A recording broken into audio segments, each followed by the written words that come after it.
We're at the Dutchess County Airport. We'll go up here and take a look at the plane. We have a single-engine Cessna Cardinal that we keep at Poughkeepsie, which is about an hour and a half, 2 hours drive north of Manhattan on the Hudson. The spectacular thing was, of course, seeing all the tall buildings of Manhattan towering even above us in an airplane.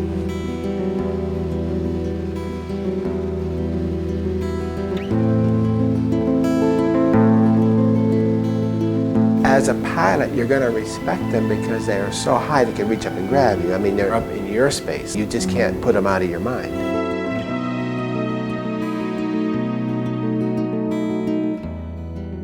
It's an anchoring point from many points of view, a beacon or a way of orienting yourself.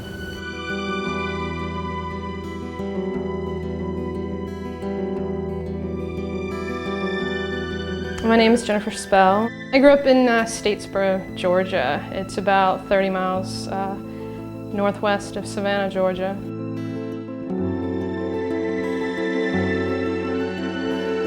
My brother's come to visit me several times, and there's a picture of us together, and the World Trade Center is behind us. And it was like a comfort, you know, being able to see those buildings.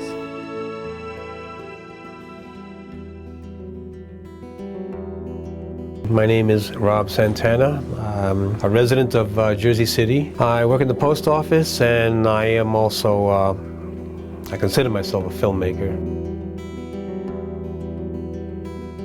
My wife and I decided to take videos of the World Trade Center just before the sunset because it casts an incredible orange glow from the Jersey shoreline.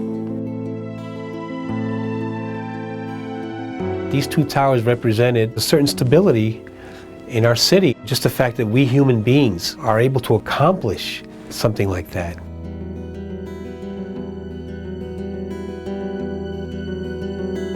I know the area well because I've spent plenty of time down there just growing up.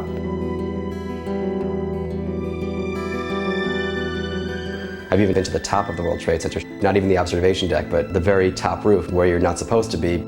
You know, you're higher than some airplanes and helicopters. I remember seeing the MetLife blimp pass below my feet, you know?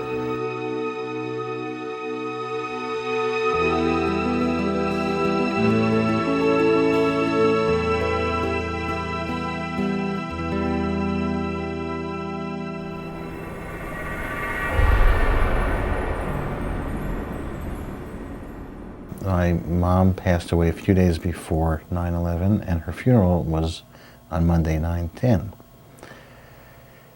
That night I couldn't fall asleep.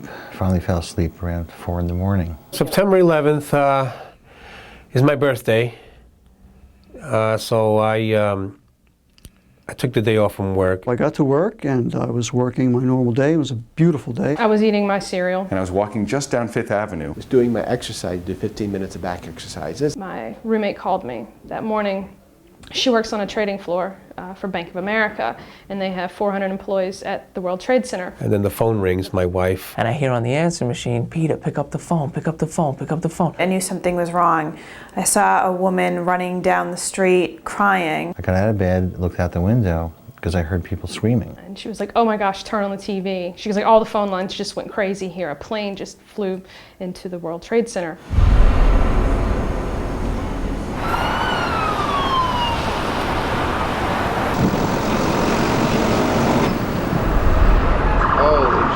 Shit. I call my father up, and he's awake downstairs, and I said, Dad, come up, you gotta see this. Oh, I can't believe that. He said it was a plane. If it was a plane, that means it's still stuck in there. Yeah, but the guy says they don't see no debris down there. What about if people are in there? Yeah, I know, there has to be people in there.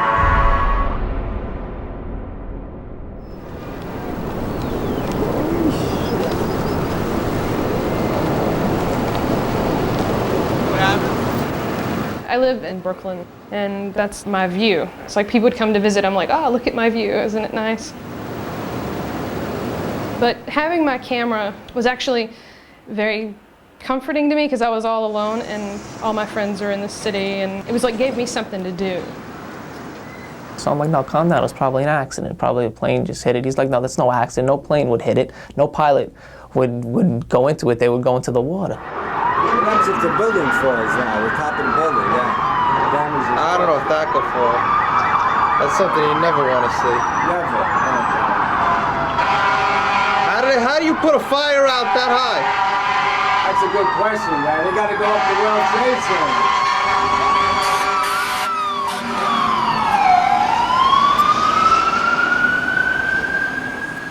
We live in Crown Heights, Brooklyn, and we're on the 6th floor, so we can see the skyline very well.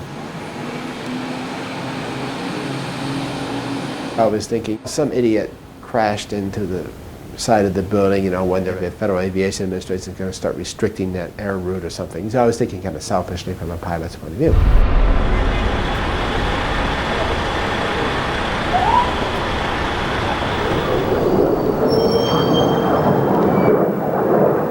Just about 5 minutes after I got outside and was shooting, the second plane circled around and it flew out over New Jersey, and then it came in and just... Holy shit! Motherfucker planes doing. Holy shit. You got that? I got that. I look at the television set and I see the second plane hit on the TV screen. And I look to my right and I see the explosion. Holy shit! And I feel the heat from the explosion on my balcony. I've never seen nothing like this in my life. You think we should leave the building? You're safe in the building. You're on the street, you're not safe. No, but you gotta get the hell out. Those people are standing there. If the building falls down the floor, how's the building gonna fall back? How's the building gonna fall? Structure, babe. What, are you kidding? Nobody knew how to feel. I mean, my brother started crying. People were crying in the street. I didn't want to believe it. Like, I was angry. What's the next slam up? The Empire State Building? The building where it got hit in the middle comes down. It can reach us. And I'm looking and I zoom in and I see somebody jump. Oh, shit. Somebody fell. Hey, let it go. Holy shit! Oh my god. Why are they jumping? Because it's probably so fucking hot up there. Oh god. I stopped filming after that because I didn't want to have anybody else's death on my hands. And then when I went downstairs, you saw people holding hands, like coming down, holding hands, and falling to the death, like 2, 3 at a time, one after the other.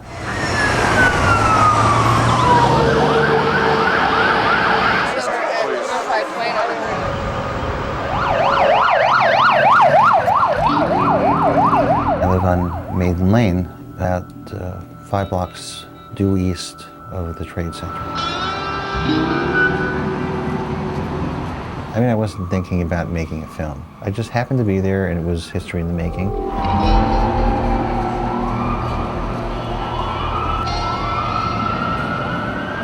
I just assumed it was an accident. In New York City, who would have thought about an attack?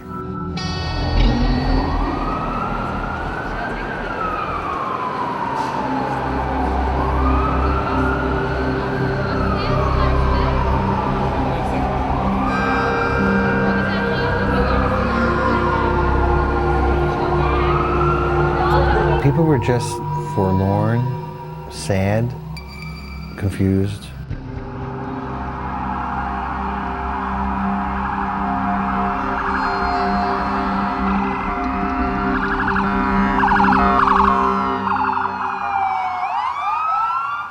Made my way up Maiden Lane to Broadway. When I got to Broadway, you know, the police were already blocking it off. You couldn't go any further.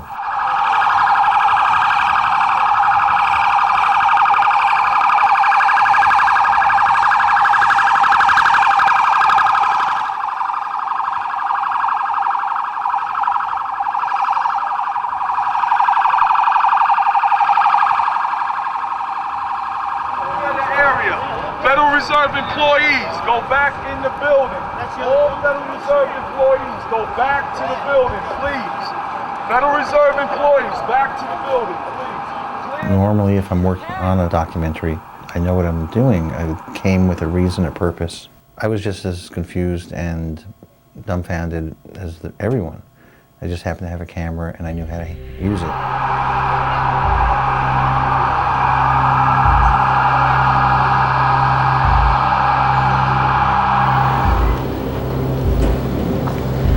There was debris and everything flying.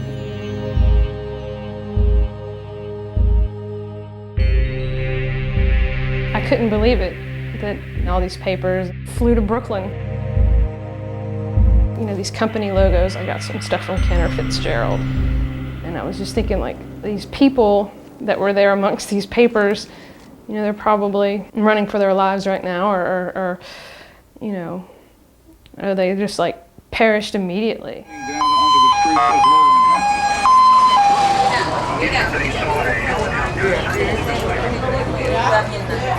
From where I stood, you could see the skyline. I go to New York every day. I live in Jersey, but I'm a New Yorker. Jersey's part of New York as far as I'm concerned. You can see the PATH train going towards New York with the smoke billowing, and it was such an eerie thing to look at. It's like Pearl Harbor, man. Unbelievable, huh? Somebody's gonna pay. All you have to do is think about what if your son is up there or your daughter's up there. And that's it.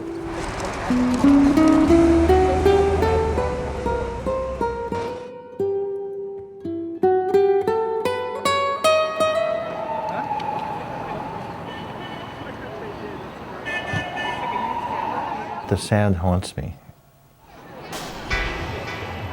It's like a sound I never heard before. I hope I never hear again.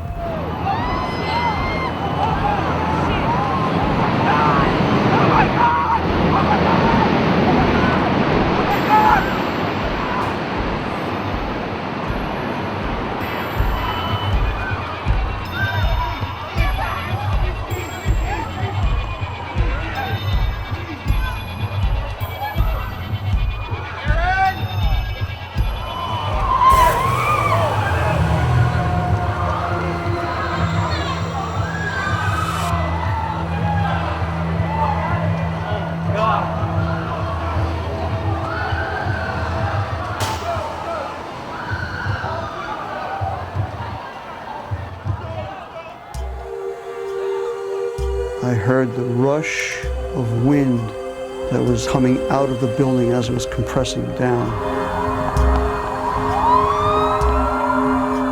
As you remember the newscasts, people running from the smoke coming through the streets, well, that was me.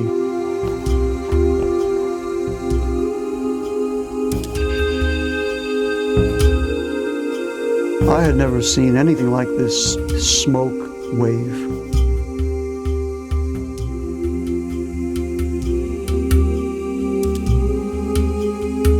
I was saying to myself, this is the end. New York is gone, that's it.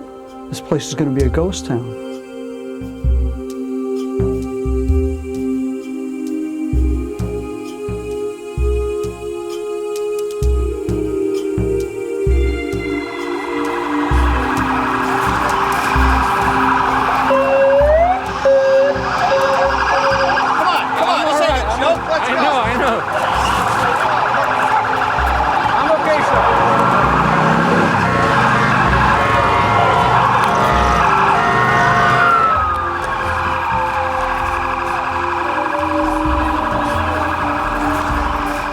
The cop was chasing me away, and I just put my bicycle by the handlebar, and as I was walking, I turned the camera facing backwards.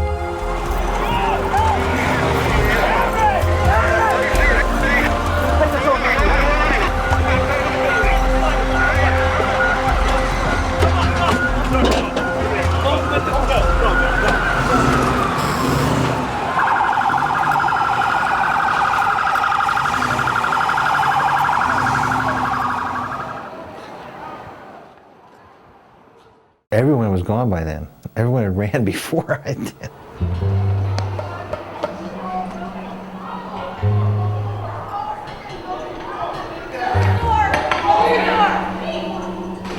Everybody get down, don't face the window.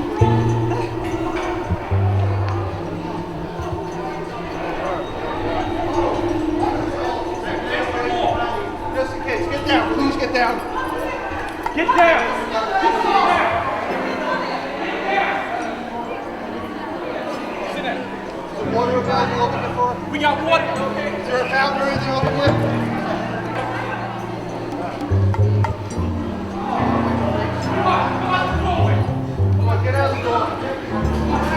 Little by little, the lobby is getting all smoky. What happened here? I started getting nervous, like, we can't go outside. Where do we go from here? Everybody relax. Everybody relax. Okay? Safest bet right now is to be in this building, just in case something else happens. You got concrete around you, you got concrete above you. This is not a target building. There's no federal in here. There's no big offices in here. It's not a target building. You're safe in here. The subways aren't running. The ferries aren't running. Okay? If you really have to get out of here, which I don't suggest, walk north. Jay, you got any more of those, dude? Or water machine, something to get some of these people water?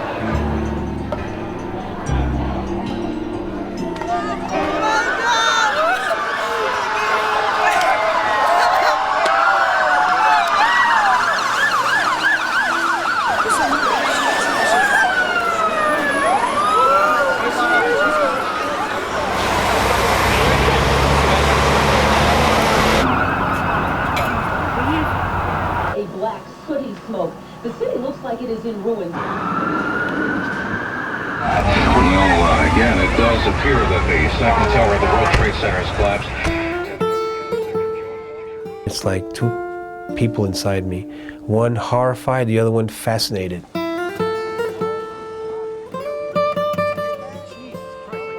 We wanted it to stay there, and we wanted it to be a memento, like the brother without a sister.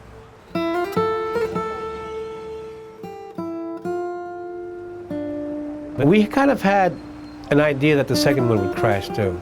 It was a matter of time. And I guess everyone stuck around for that.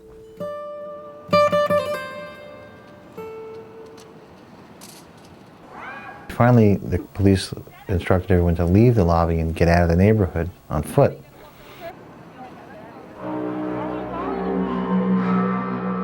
That was eerie.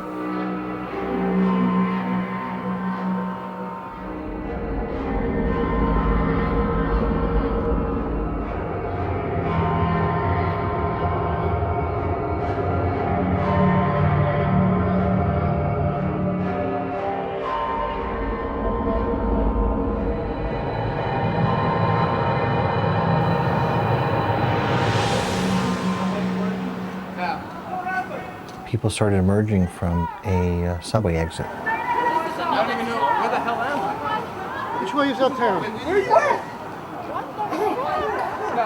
And they were looking around like, what happened? They didn't know. What happened exactly? Where are we supposed to go? Two planes ran into the World Trade Center. All of a sudden, I heard that sound again I remembered hearing the first time. I turned the camera off immediately and I ran.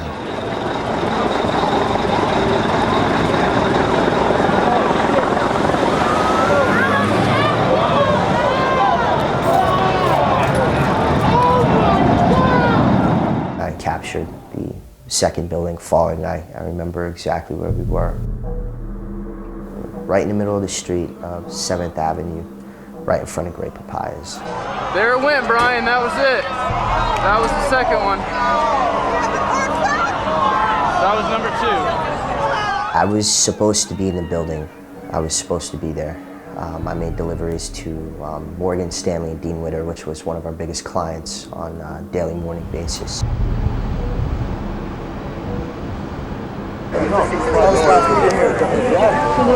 For God's sake.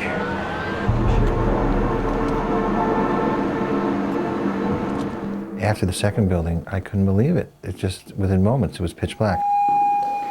Jesus, I can't even believe what's happening. It's unreal. This is a fucking sick movie. You know? I gotta get out there again and just look for a few more people. This is unbelievable. Look at this, it's nighttime. Oh my, are you outside now? Hey folks, anybody out here?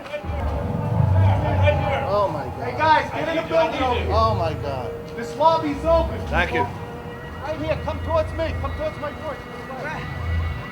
Right in there, there's a lobby. Right over here.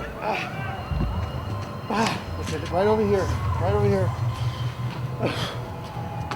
Nice.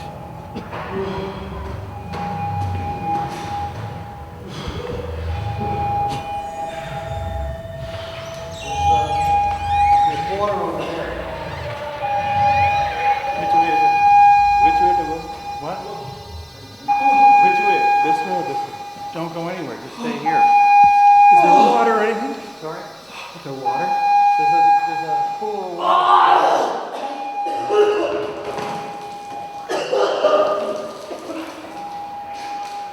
Next door. Yes, come here. Come on. Take the water. Come on. Next building. Go in the lobby. Next building. Go in the lobby. Thank you. Go ahead.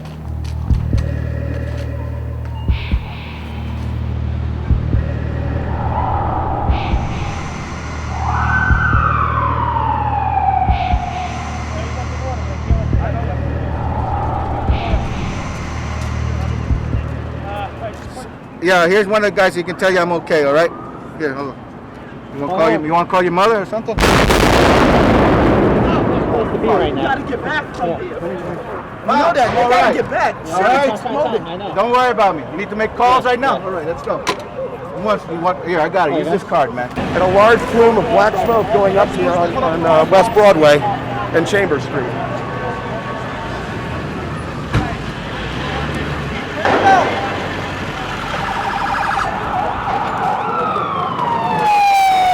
No, it's over. Back!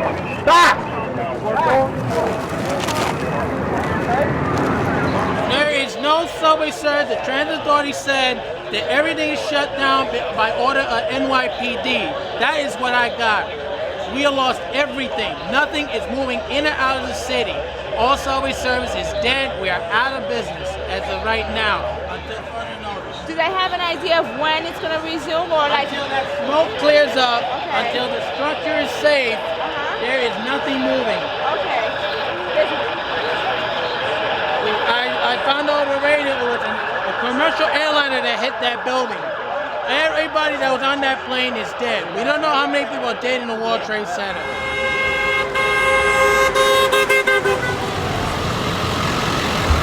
The West Side Highway was going to be the staging area for all the emergency workers, so I grabbed my camera and went down there. All you could see was smoke. There's a fresh plume coming up. What is that?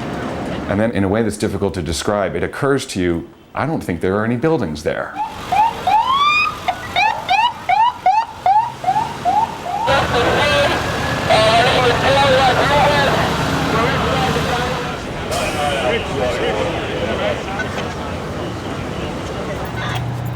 Did you already go in?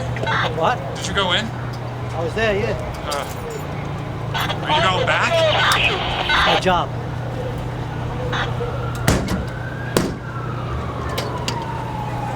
Good luck.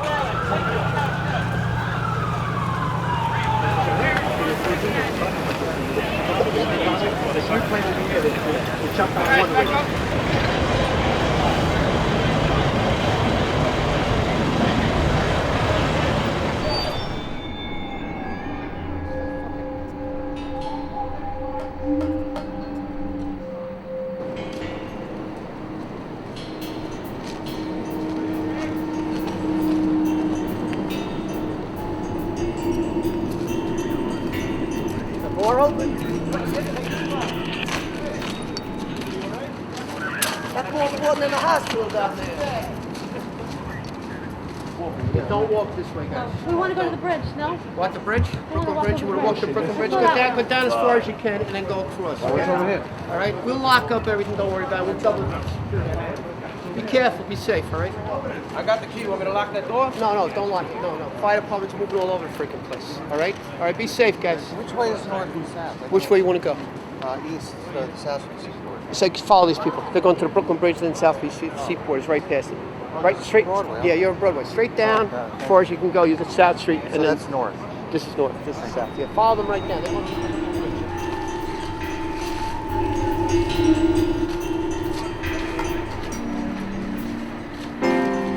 I was very distraught, not exactly knowing what might happen next.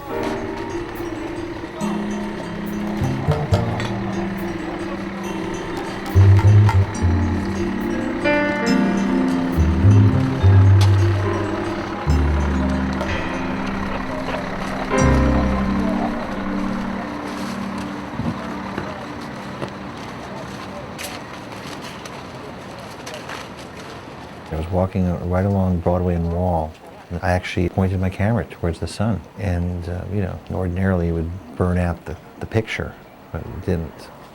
That morning must have been the most beautiful blue sky I've ever seen in New York. I mean, it's rare you get a deep blue sky like that morning. And all of a sudden, you're like in a London fog. I gotta go now. I gotta go. Bye. Shit.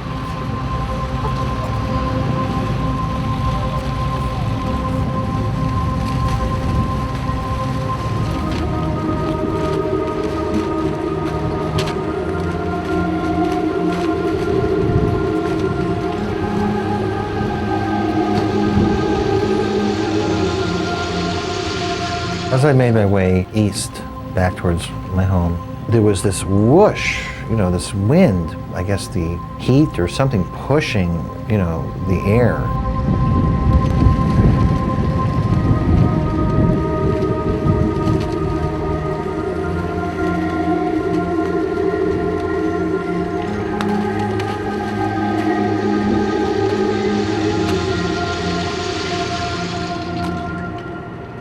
How we doing? Is this east? Go east. Yeah. Keep going all the way to the end, to South Street. Running out there.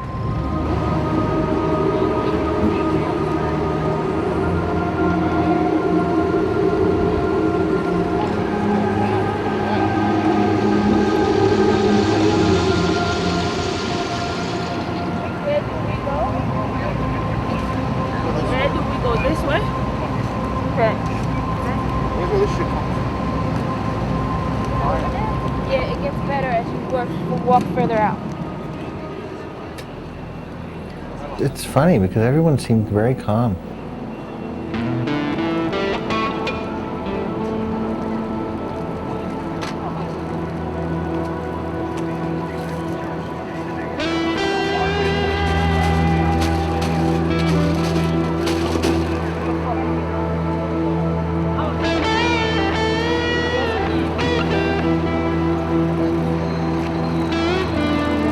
It was a very bizarre moment. Of course, everybody's in shock. It's like zombies. You see these people walking just covered, head to foot, in dust. You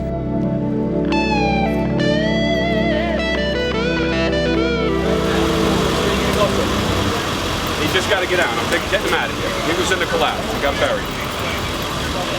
There were a lot of people who were walking out who desperately needed to call somebody and let them know they were okay. You all right? It's not working, no signal. No signal? All the cell phones are out right now. Sprint. I think not all of them. Not Just all. Verizon. Just, you have voice stream? Where were you? Sprint. Where were you? 88, One World Trade. 72. You on 88? Yeah. How'd you live through that? It's all right. Sheer luck.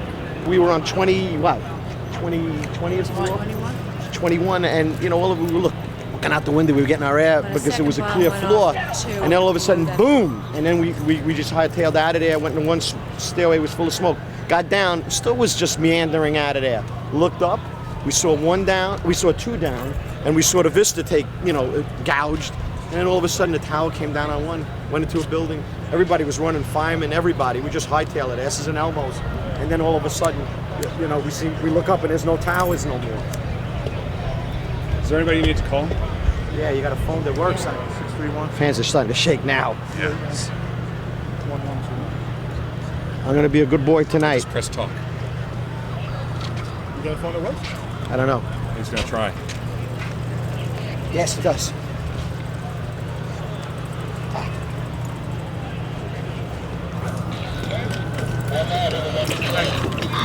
There's Jerry's. Mary there? Oh, you heard about what happened? Okay, I'm okay. Could you do me a favor? Could you try to get her at home and tell her that I'm okay? A few minutes ago, there was 1 and 2 World Trade Center, and there's nothing. Number 1 just came down. The whole building's gone. There's people. Number 1, the complete building fell down. People in there.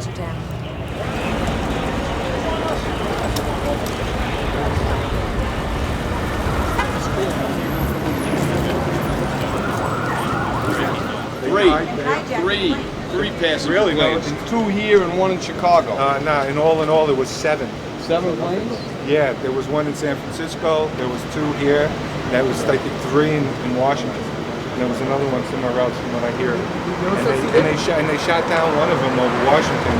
One of them hit the Pentagon, and 2 hit here. Where'd you hear that, on the radio? 1010 Wins News now has learned that Mayor Giuliani has something to say, so let's go to him live now. Because we're going to be moving a large number of ambulances and emergency personnel in and out of there all day. I've talked to the governor. He is putting the National Guard on alert. Considering the numbers of patients that are coming to us and the speed at which they're coming to us, we know we're going to need blood. There are blood centers being set up around the city, and we encourage all New Yorkers to please go donate blood. Where is St. Vincent's? 12th Street and what? St. Vincent's. St. Vincent's, 11th and 7th Avenue. Is it 11th and 7th? Yeah, if you can give blood, please. I'm walking there now, okay? Bye-bye. At that point, if you're a human being, you need to do something. You just can't sit there and watch something like this happen. Where did they say? Where did they send you? Has everyone here eaten in the past 4 to 5 hours? Peanuts, raisins, peanuts. Anyone need water?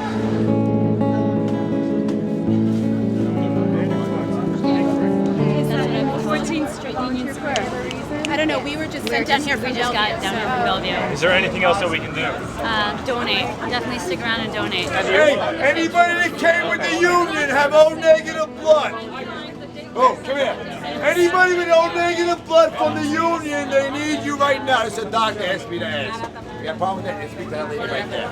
They need O negative blood right now. Behind the barriers, everybody behind the barriers. I've never encountered a New York like I encountered that day. Do not go to Bellevue.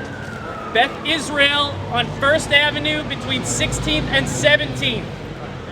Beth Israel between 16th and 17th on 1st Avenue is accepting donations. It just showed the tremendous spirit that everybody had, the overwhelming compassion for one another.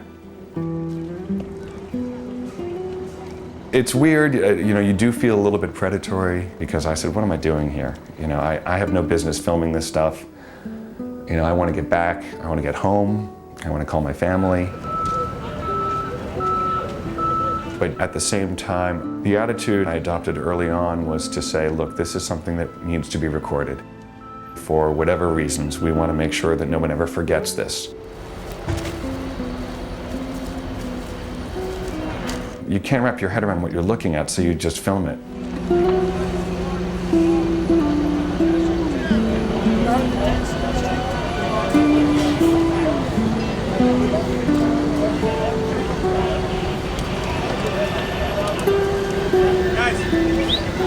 Doesn't matter. It's a frozen zone. Gotta go. It's a frozen zone.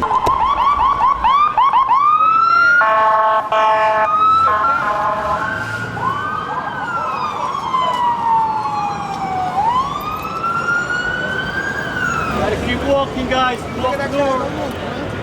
Nothing is running. Nothing. No radios, nothing's running. No subways. There's no subways down. Well, you have to, sir, I don't have time to tell you how to get either walk or go further north, trains will be running up. Yeah, you go to corner, it's open. You could walk across the Brooklyn Bridge. If you want to go to Brooklyn. Swim. Don't take the bridge. Yeah. Stay out of Manhattan.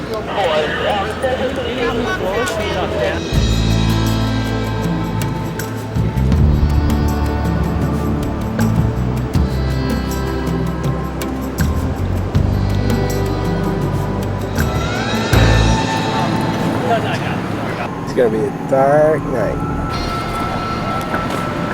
People were worried and all that, but it's not like they were panicked and running. It was like they were coming out of a stadium or something.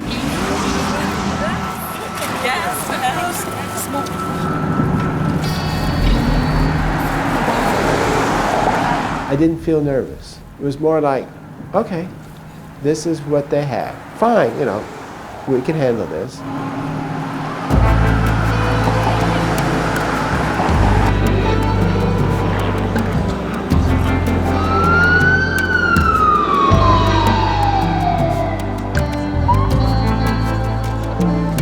Eventually I made it to a point where I was 6 or 7 blocks away from the World Trade Center in front of the judicial area downtown, and there was a park being turned into a triage area for burn victims. All right, guys, we're getting hit by a lot. It's critical that we don't rush around. Take your time, take your time. I think that everybody had a feeling of helplessness. Nobody knew for sure what the death toll was going to be, but we all knew it was going to be high.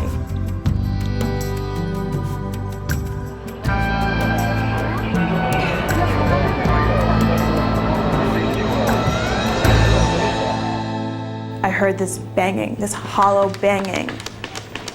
And when I got there, I couldn't believe it. There was a truck and they were unloading, a couple men were unloading planks. And the park was just full of young men, old men, black, white, everybody. I asked a young man what he was doing, and he came over and said that he was making these stretchers to be brought into the Ground Zero area.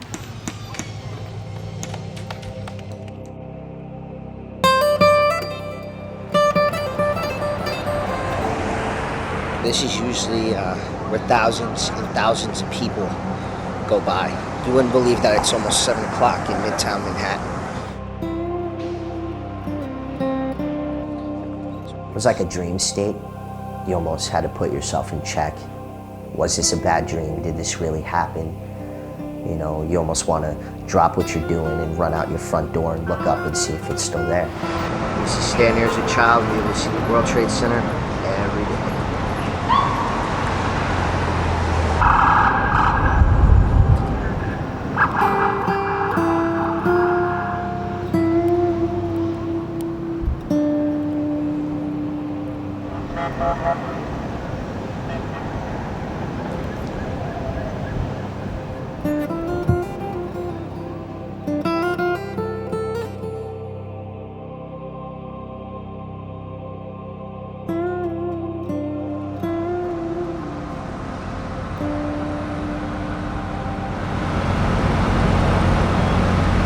It's like a war zone.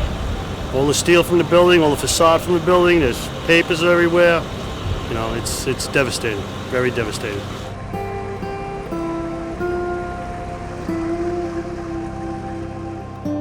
I headed down there at about 11:30 that night with a camera in my hand.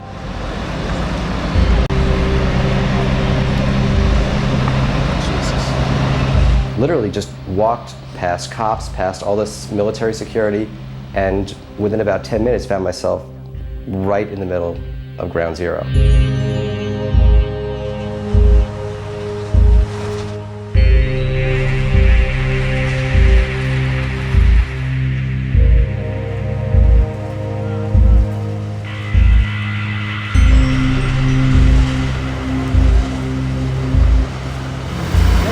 Right there, that's it, right? Where it says something See that Mac? right there? That was the World Trade Center, straight up. This is 5 and 7, I don't know where it is.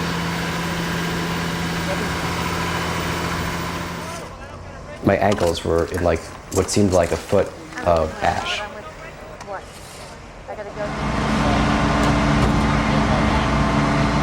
It was really quiet, even though it seemed like hundreds of people down there, but nobody was talking.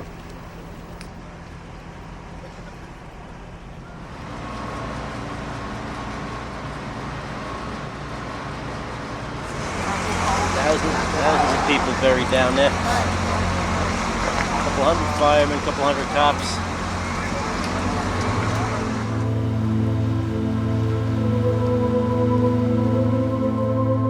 I was just so freaked out because I had no idea how bad it was.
Wednesday was another beautiful day of blue sky and warm weather.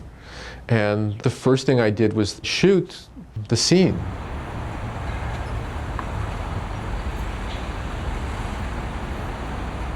It's funny because I never liked the World Trade Center.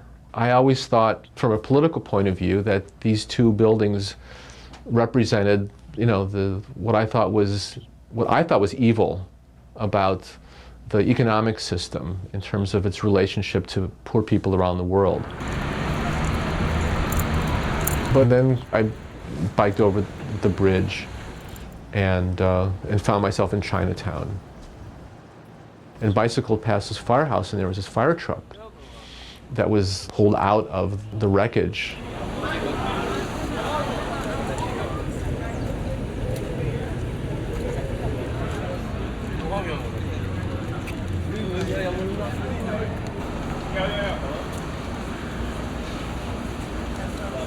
Rest in peace.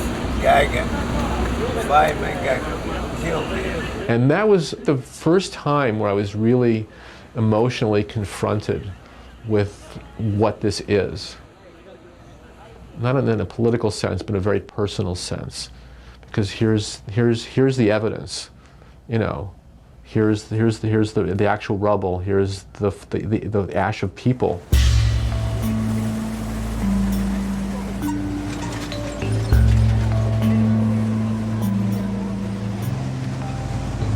The first thing I did on Wednesday morning, I went outside with my camera to document the emptiness of Greenwich Village.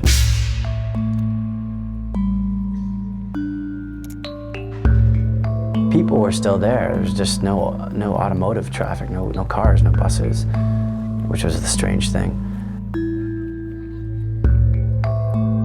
And it was quiet, there was no noise. Everyone was quiet.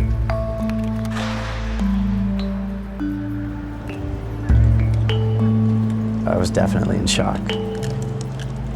It was so surreal. It was like a dream. It was like a nightmare.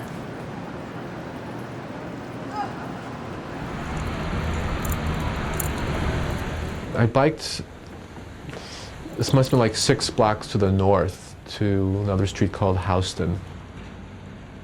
I came across this group of religious students, and who knows who else, who formed this circle of prayer. Let us use this situation to remind us of the power that we have and the responsibility that we have to be transformers in the world. If you'll take the hand of someone near you and lift it up as a sign of solidarity and a sign of commitment.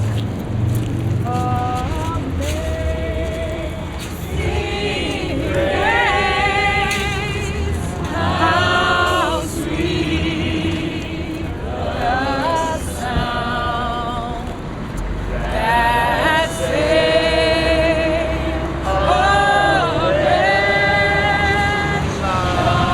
like me.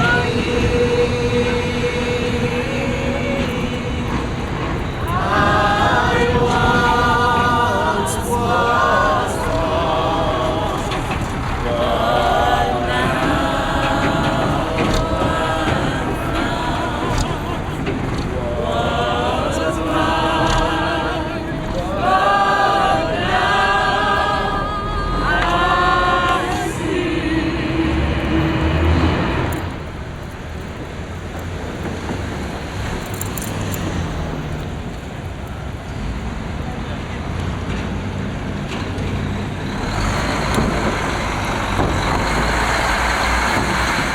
Later on September 12th, I went back to the river where the most incredible thing out of this tragedy happened was Point Thank You, which is an intersection right on the Hudson River and Christopher Street.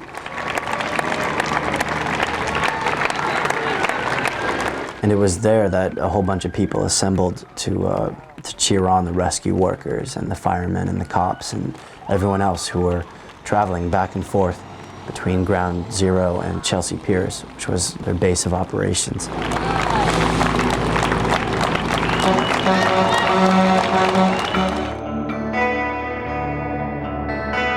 I'd say the feeling was very patriotic that evening.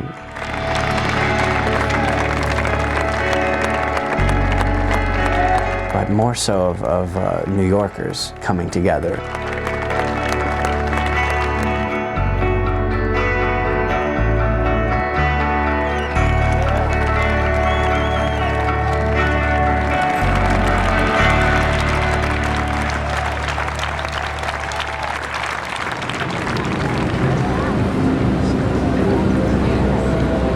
Point Thank You movement, I know, came out of the feeling that you wanted to do something.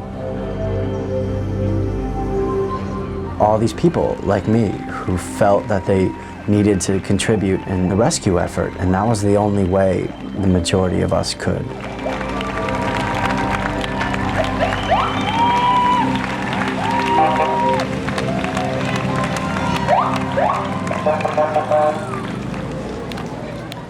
It was very inspiring. You don't see stuff like that, especially in New York. You don't see that kind of togetherness and community.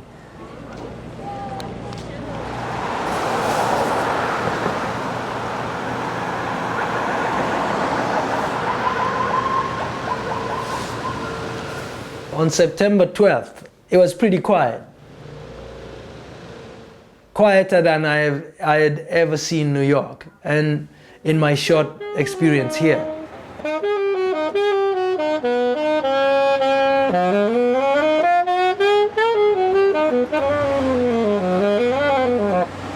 I was scared a little bit. I was looking for comfort, something that I could use to think that it's okay to be in New York after all. Thank you. I came across this night vigil at the Union Square.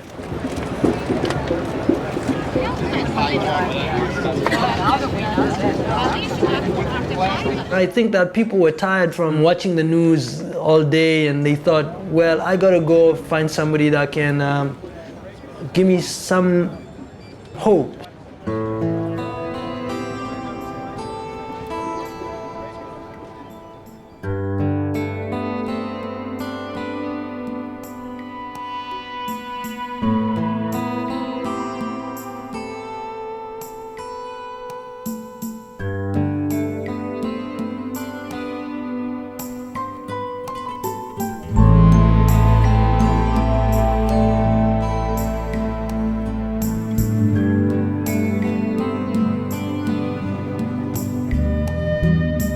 Everybody that was in the city had one thing in common: fear, hope, and love and comfort for one another.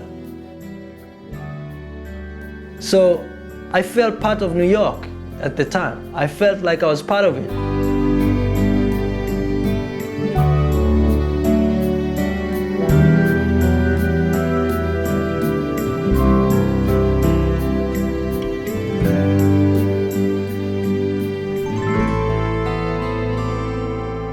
A lot of Arabs around the world feel like they are disrespected also. And we treat them like second-class citizens. We have stereotypes of them, and we are, even now, American brothers and sisters are going into places where Muslims live and firing off weapons and pulling people, hardworking people out of taxi cabs. We don't have the right to do that. We also have to do some reflection.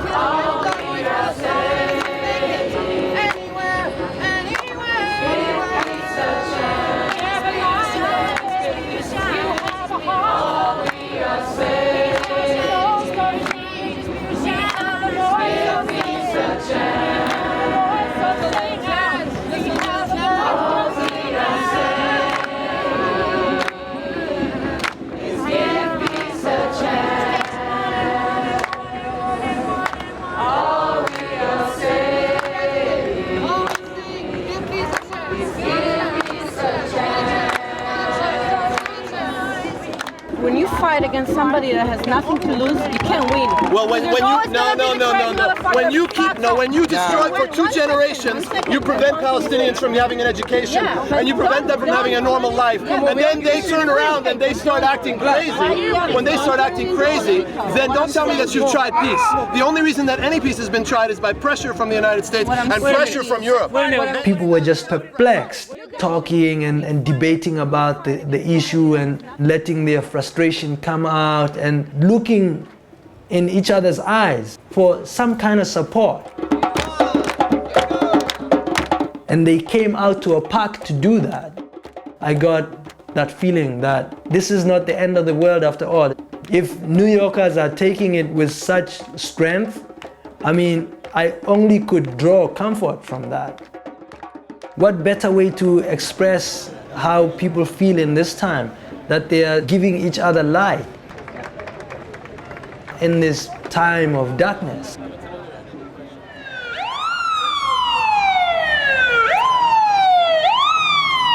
I was assuming along with everybody else that it was going to be a continuous attack. There was going to be, you know, truck bombs, car bombs, people strapping dynamite to themselves, running into buildings and marketplaces.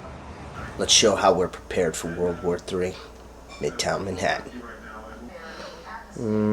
Glock 27, 40 cal. Extra box of ammo, MagTech hollow points. Israeli issue gas mask. Got to have it, man. Bio-warfare, can't play around. Nighttime neoprene double reversible. Everything a good American needs.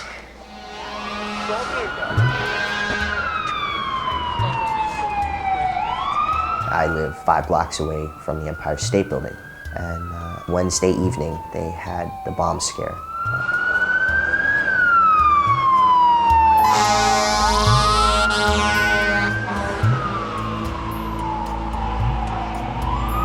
And to the dismay of my family and everybody else, I grabbed my camera and I ran out there.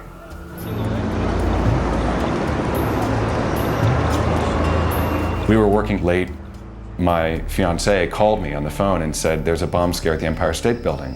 That's where your office is, isn't it? And suddenly there's a loudspeaker telling everybody to clear out in front of the Empire State Building. Should have fallen the top of that way.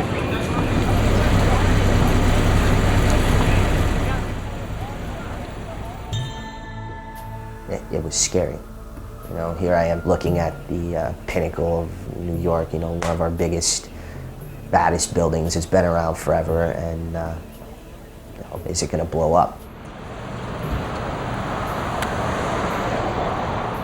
And that was the first time that I got so angry. Because for me, I was like, I'm just trying to do this, you know? You know, we just wanted to put together the stories and keep doing stuff. Maybe 2 months ago, we would have just treated it like the crank hoax that it was and kept on going. But after you've seen the Twin Towers collapse, nothing's impossible.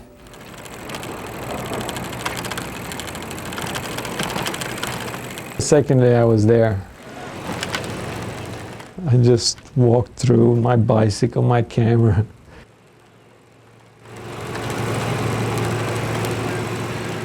The combination of no lights and no humans makes any city spooky, but especially New York.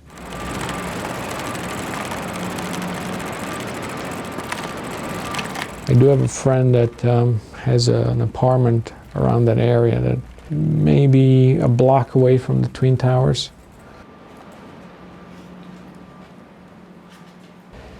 And then I end up going upstairs and filming.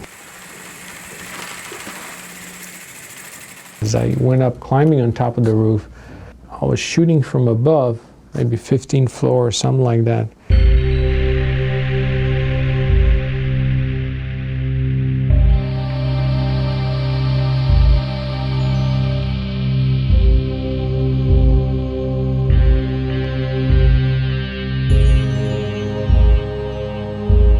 You had the smoke rising, and then you see the remaining skeletons of the Twin Towers. It reminded me very much like the Colosseum, you know, it's like the ancient Coliseum, you know, just a skeleton of it, and just such a statement.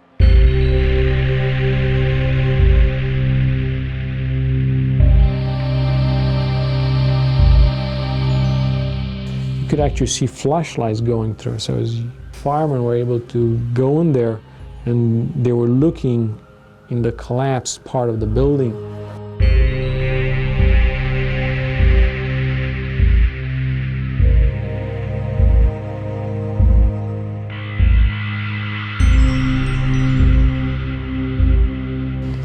I think as close as New York has ever been to a nuclear disaster.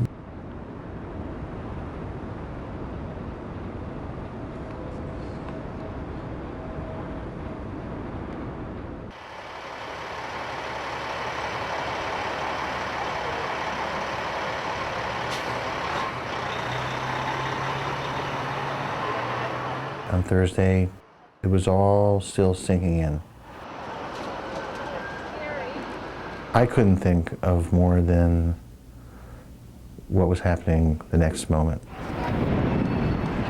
Later that morning, I heard some commotion out my windows. And all of a sudden, a big crowd of people started running past my building. The building's full. The building is unstable. Get out of here. Just go. Let's go, everybody. Everybody. There's a reason. Walk it. Let's go. It was awful. Let's go. Keep moving. Keep going. I got kind of scared. It brought back horrible memories from just a couple of days before.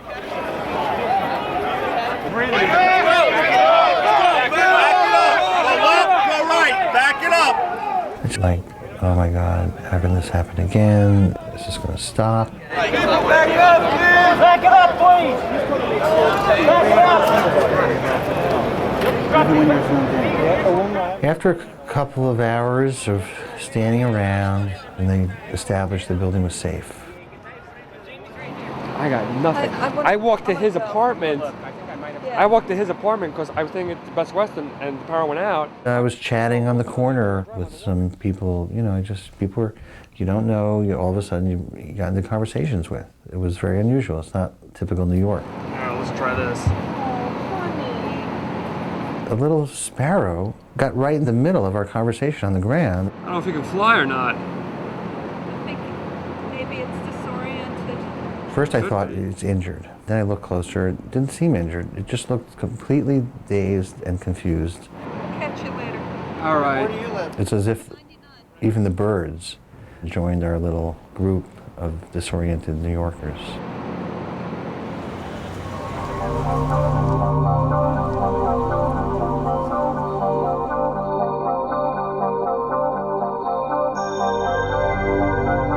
By Thursday, I still didn't believe that there was loss of life until I went to the armory. Families were reporting there to put their loved ones on a missing list.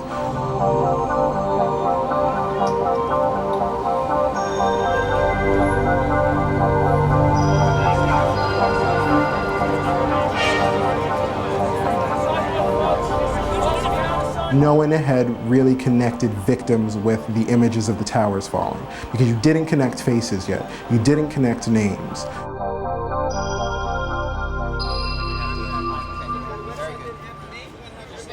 When I got there were families lined up. They were hoping that their family members who they hadn't heard from yet might see them on TV, or somebody might see in the poster that they're holding and say, I saw that person on the street, or I saw that person in a hospital, and contact them.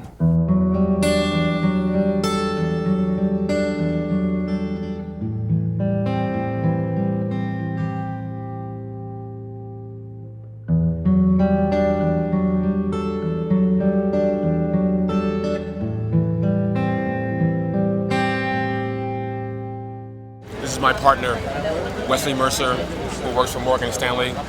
He was in building 2 on the 44th floor. He's a vice president of security.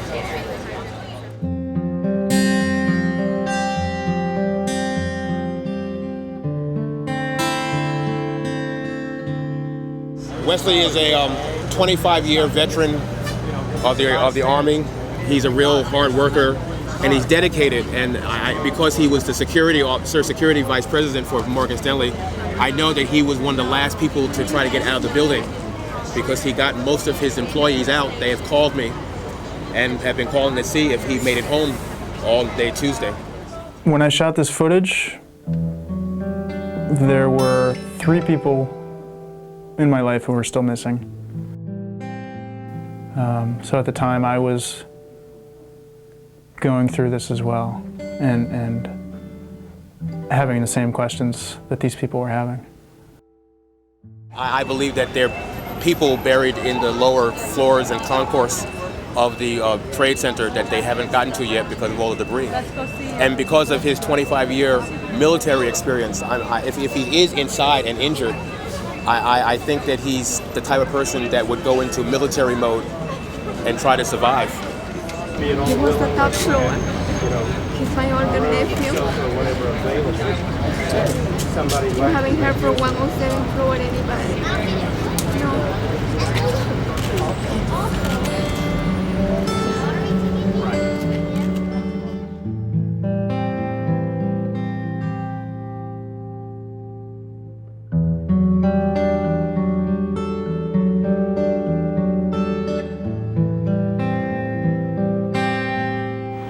And that's the moment when you sort of step back from it all. And I realized that there was an empty space at the end of Manhattan. And I realized that that empty space took a lot of lives.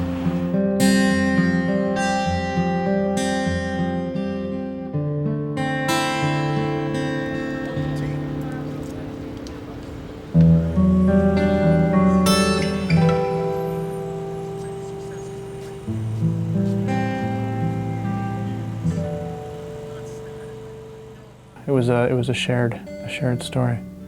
My friend Howard was killed. So it's an odd thing to report on a story that you're also a part of. And I think we're all a part of it, so it's...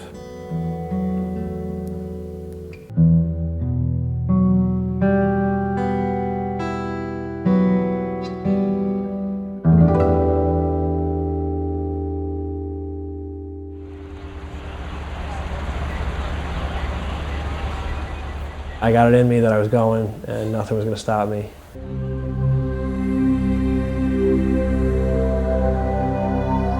This is family. I'm a Mills, and majority of my uncles who are Millses, my father's brothers, firemen, and they come from a fire chief and an old World War II Navy veteran.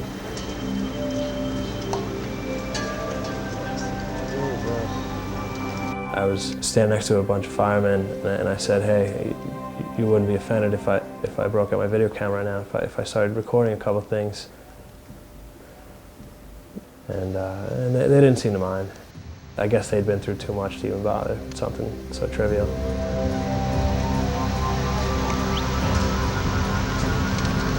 It's terrible.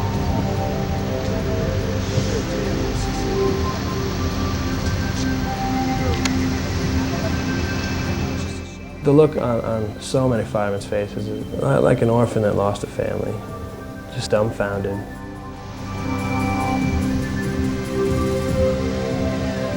Every fireman that was off duty in the tri-state area came in just to do what they could do for their brothers, you know.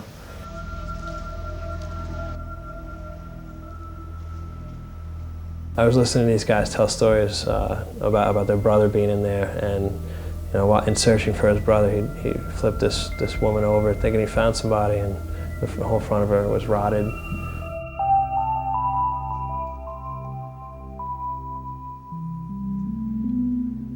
On the outskirts, it was eerie quiet.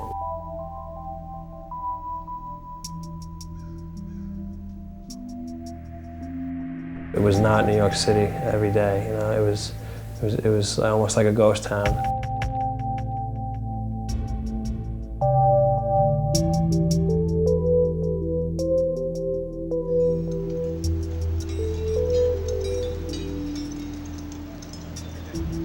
Ground Zero always will be a memory burned in any American's head for the rest of their life that's been through this.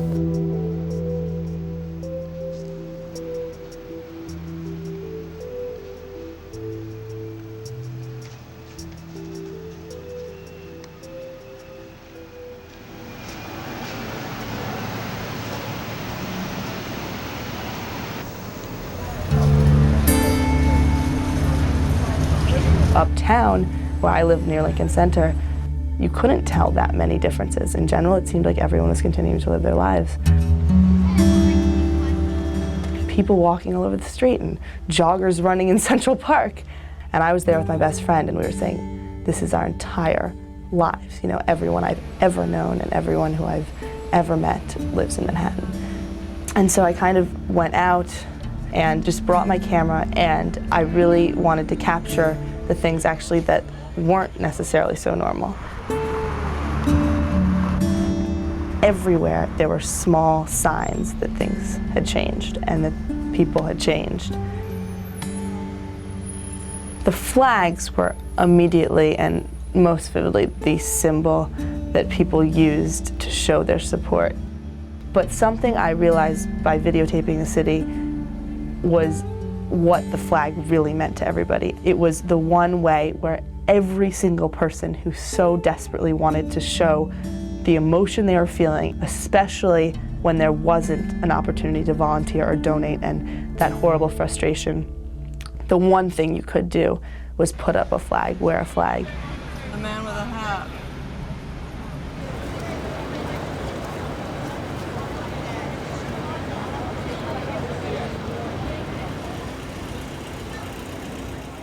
I was trying to shoot people coming in and out of the armory. And the National Guardsmen who were there asked me to move on and not get in the way. This National Guardsman said, listen, I'm sorry to do that to you, but we're trying to keep the press away. But by the way, Bill Clinton's up the street.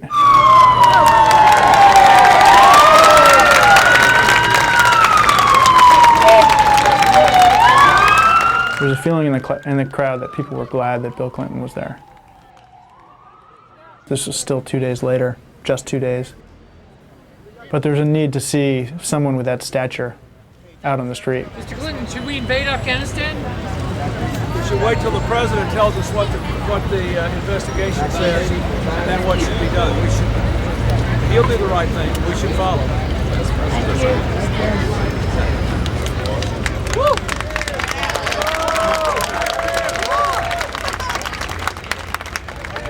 It was a good thing for him to do, to let families know that people knew what was going on, and the country knew what these people were going through. The criminal investigation into these suicide attacks on New York and Washington is gathering pace. There was no electricity. My refrigerator had thawed out by then, and nothing was open in the neighborhood, no stores. And I had a transistor radio. That was it.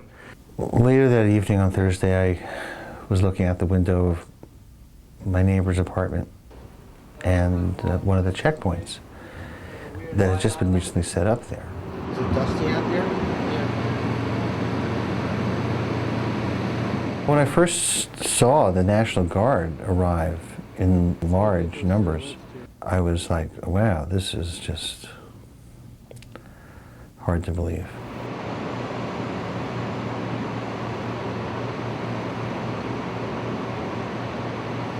It was just kind of living in a war zone.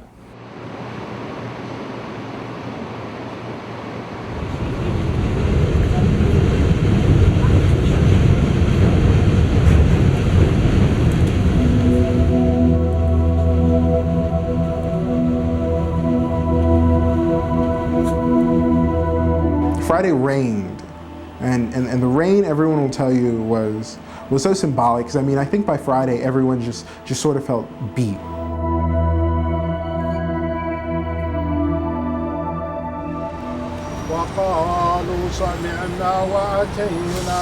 There's a mosque that I've seen before on 3rd Avenue in the 90s, and out in front of the mosque there was a group of young people, young Muslim Americans, raising money. Hi. You know about our organization? Here, we have been bringing volunteers together to represent different mosques all around the New York tri-state area. And we're raising money for the families and their victims. All victims, yeah, we're not selective. It's not just Muslims, it's everybody. An American has a lot of reason to feel the way we feel because the man that dresses like him, that comes from your country, who is the man who made the statements against America, who said that this would happen, that after the first incident, he said he would make sure that more devastation would happen to that building, and he came through with what he said he was going to do. We should not be held responsible for outside terrorist acts. We're law-abiding citizens. I'm saying, in a general statute, you've given America a lot of reason to feel the way America feels. It's actually not me. And I think it's very important for us to not point fingers at a religion. There are 1.6 billion Muslims on the face of the earth. And then you got to think about when you look on the TV now, they're dancing over there and they're giving out cakes and everyone's happy that this happened to the American people. So you got to look at both sides. Well, you should spend some time with some of the people here too. Yeah, I have. That's why I'm here. This is a free country and everybody has a right and you cannot label anybody. Just like I would not be able to label it was the man, that's how he portrayed himself. The man that I heard the threat from, that's exactly how he looked. We're struggling with this every single day. You know, pointing at the guy with the clothes and then saying your people, your leader, as if, you know, that one person represents the leader of the entire Muslim world. It might have been a little bit Food, clothing, medical supplies. On the southern corner of Union Square, there was this tremendous beehive of activity of people yelling out for goods to be donated. Anyone looking to make a donation, step right here, please. Hot food and cold food, separate. We're gonna group another group over there, so toiletries, toothbrush, toothpaste, deodorant, soap, medical supplies. Wonderful. Batteries. We have batteries. Thank you so much. Please, yep, we're all set. Thank you so much. The thing that hit me the most, as a long-standing New Yorker, you don't see this behavior a lot. What people were willing to do and willing to bring, and everybody just saying, how can I help?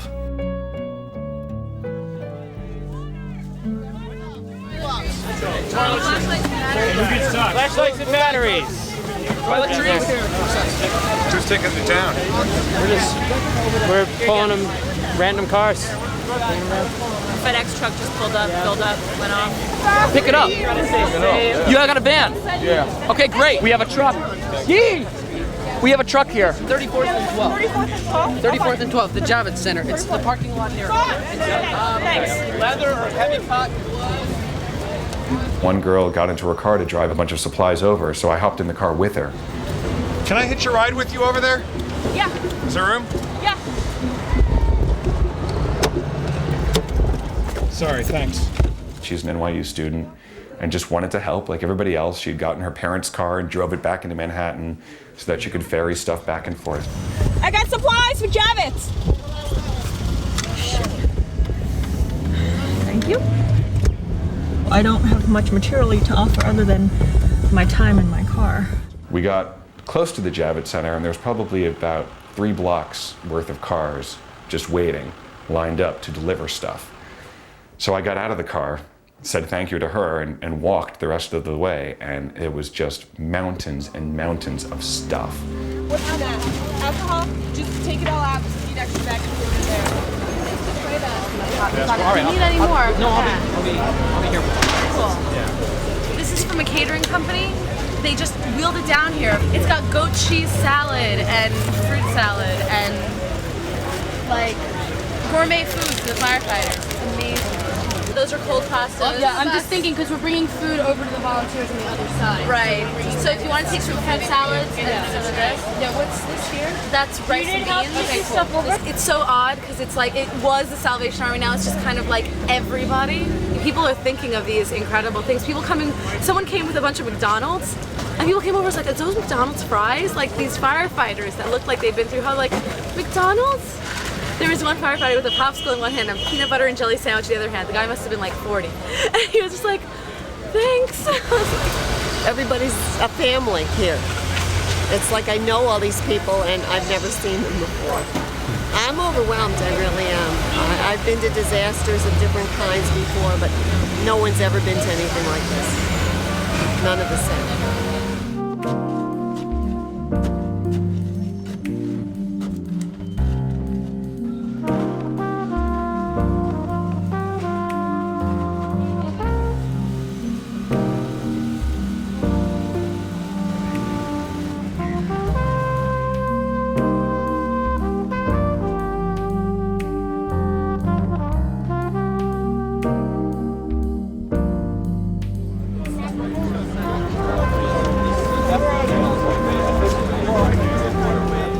I think it was that transition of going through a catastrophe like this. There's the, the shock, the horror, the sadness, but the pitching in part, that, good old can-do American know-how of like, all right, we're not going to grieve yet just yet. Let's see what we can do.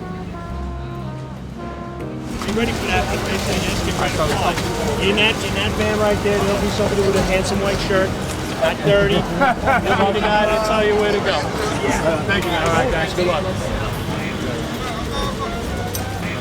I'm with local 28 sheet metal work, and what happened was there was a bus going from the ironworkers, and we jumped right on there with us. 15 minutes later, I'm at ground zero.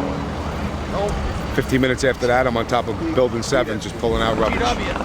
Pulled out a Port Authority cop at about 11 o'clock in the morning, bagged him, and then after that, it was just hands and knees for about 6 hours. I mean, there's no shovels going down in dirt. It's just ragged metal, and it's surreal. I've never seen such an outpouring of cooperation and help in anything. I think New York showed its true colors that week in a way that hopefully it will never have to again, but has made this city much stronger.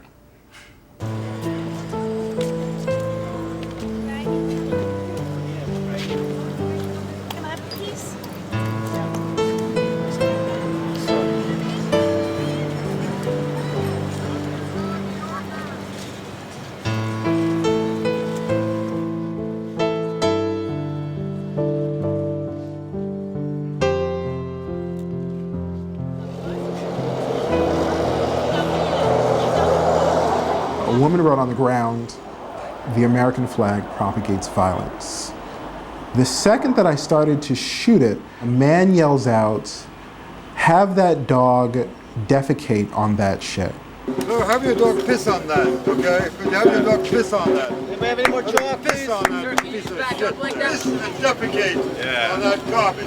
Let Osama bin Laden and those people that love us know that our flag is obscene. We're not perfect, but Lord have mercy, that's written by an imperfect mind. This is chalk. We can get rid of this. Yeah. This is chalk. It's not that, it's not that bad. It's just chalk. There goes the First Amendment of the United States. Yeah, but you know what? If you're in the United States, you don't talk like this. Now, if you don't like the United States, you go home. If we're grieving and there's a tragedy that happened like that, this is unacceptable. And I don't care how you cut it. That was the part where I witnessed an hour-long confrontation in the middle of Union Square between the peoples of New York. We're expressing ourselves. It's not about judging other people's opinions. It's about exchanging opinions. You write it and we respond. You write it and we respond. You can write whatever you want. I'm a critique. I'm your Edgar Allan Schmo that put this filth down there. It's a symbol of the country. The symbol doesn't count anything. It most certainly does. We are flesh and blood. We have values. Did you think writing this? What the hell? I didn't write this. I mean, every person was out there with an opinion. We are superior to the values that have been propagated throughout the rest of the world. Looking at those World Trade Centers, and now they're gone. Things that I grew up with are not here anymore. If they want to keep the war in their country, let them. And somehow I became engulfed by all these people that were fighting each other. And they were at every corner of me. And it wasn't just one argument that happened in Union Square. It was argument after argument after argument, breaking out between people who wouldn't even talk to each other on the street. Those people who will hide and harbor these individuals will pay. Now, let me tell you, let me explain what's going to happen. Let me explain what's going to happen. Not only one point, war, like Bush saying. I think it's concentrating people's mind on war. It's not the poor. It's not the only one option. It's had to be more options. The fight really was, let's not go to war or let's bomb the hell out of them. I want the threat to be neutralized. And if that means erasing them off the face of the globe so my family can be safe, that's what I want done. I don't like to wait until the Gulf War, until the bombs are going, and then it's too late. And then it's too late to stand with candles and say we don't like to have a war. It's time War now will to always talk. be with us. There are military targets and there are not military targets. That is not a military target. We're defending an ideal that is better than bombing against bombing against bombing against bombing. Don't stand by and do nothing. Well, we can't stand by and That's wait to why go to this see Allah happened. either. Why this happened is because people wanted to let our intelligence, our military, and our We're not ready. using our intelligence and who's not intelligent. That's why it happened. We have propagated freedom and human rights and the liberation more than anyone else of minorities and anyone else, and we are imperfect, but we are the most perfect nation that's ever been created, as flawed as we are, and I'll be damned if I'm going to stand by and let people bomb us. Then get out of the country. That's not lies. Get out of the country. This European pantheism is got to go. It's got to go. What the Bible says, if you get a slam on one cheek, give your other cheek. God gave us this country. I will stand to my death and defend it. God didn't give you anything, okay? He didn't say the United States is yours. Because you know what? There were people here before. God has nothing to do with it. We live here no matter what. People are disillusioned if they think we're going to just live in peace and harmony. And that's exactly how the Antichrist is going to rise. I'm not going to fault anyone for what they said that day or for how long they fought for, because it was really just the frustration of being attacked, feeling unsafe, being unsure, your city being compromised, your life being compromised. Because it was emotion. It was just raw, gutted emotion. And I want you all to fucking stop and shut the fuck up right now. I'm a local 580 Lion worker. I was down there in the first 2 days, and I want to shut silence. I will. I was pulling body parts. So was I on the first night. Then what are we arguing about? I don't know. Arguing. We're trying to. You came here and told everyone to shut up. Chill. I don't know. I am in fucking pain because I have never seen heads, body parts, and anything like that. We can't act out in pain. Then what is one side arguing with the other? Let it be to our leaders. Exchanging ideas. Listen, we have to exchange ideas. You can't fight amongst yourselves. I'm not trying to fight. I don't know how to process this. None of us do. We all have so much rage inside of us. And where is it? What do we do with it? What do we do with it? We want to prevent this in the future. We can't perpetrate the rage. We have to work through the rage.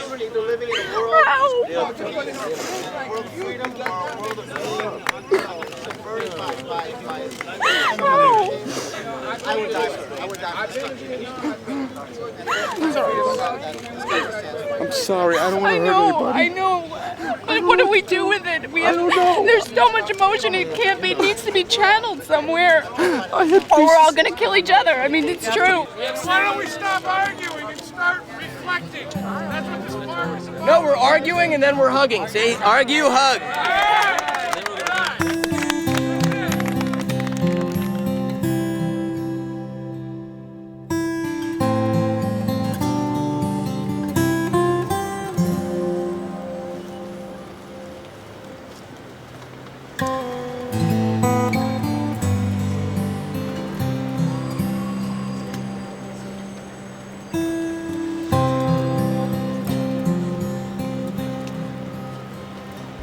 The evening of the 14th, President Bush declared that everyone should light a candle in memory.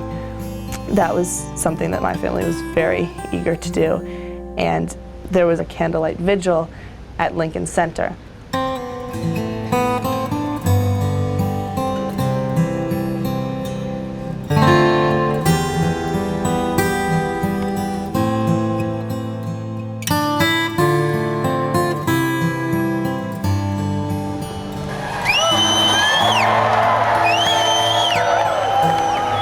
people just started gathering around the fountain, and it was completely informal. There was no plan or no leader of the service. That was such a beautiful symbol as it got dark of the unity of the city.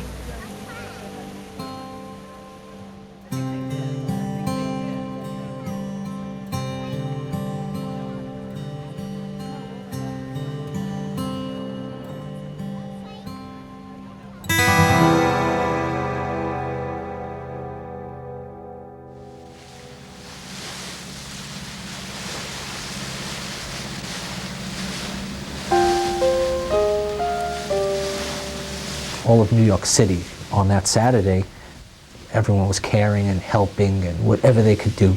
A friend of mine works for Spirit of New York. Their deal is that they go around Manhattan and, it's a dinner cruise. They were essentially shut down. They couldn't do anything. So they said, why not start feeding the rescue workers? Give them a place to sleep and rest.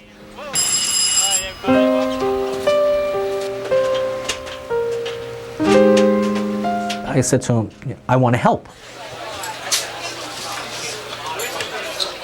If I have to scrub floors or move food around, I would do it. I saw some rescue workers just nodding off while eating.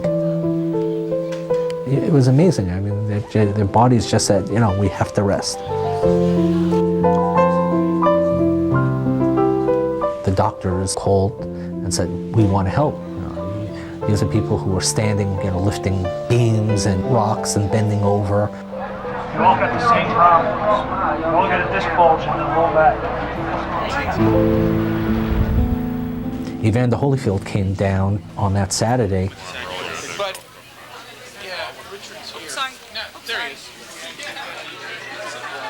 Everyone is very proud of their hard hat. They would ask him to sign their hard hat. And if there were 100 people there, he would sit there and sign 100.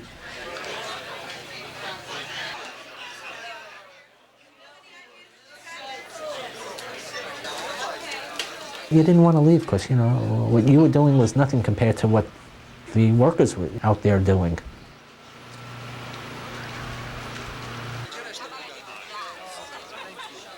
I'm always on the other side, and I always have a camera in my hand, and I feel useless. On the other hand, on the Saturday, I was in the equation. I was doing my part to me, and it was cathartic for me, because at least I knew that I helped.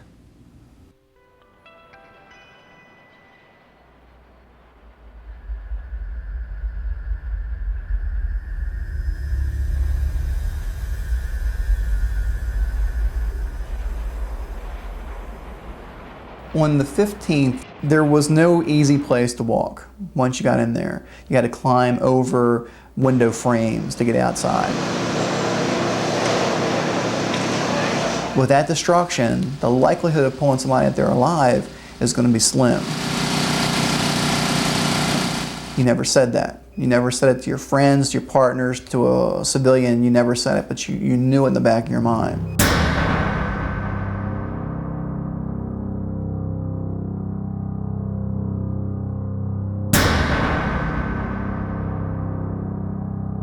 Unfortunately, while we did our job, we weren't able to find anyone alive.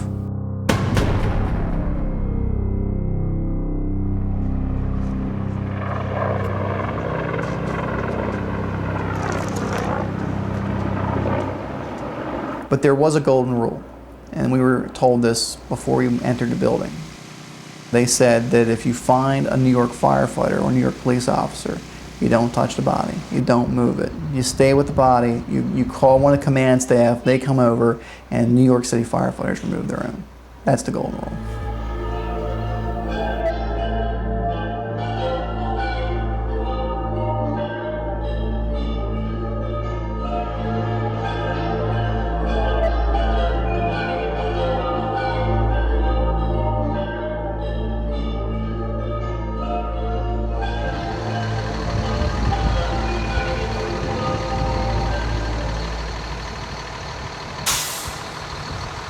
seeing bodies and body parts for a veteran firefighter paramedic usually is not a big deal.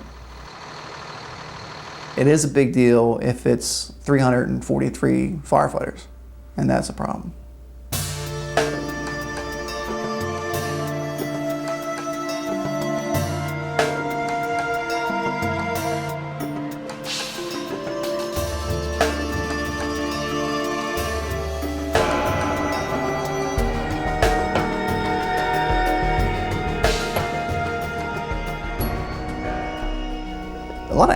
A lot of anger in the firefighters. The anger was, why did this happen? You know, we're normal people. We did our normal job. We came to work at 7 a.m. like we normally do. Why are we the ones losing 343 firefighters? Why are we the ones that, you know, our friends and family aren't going to come home?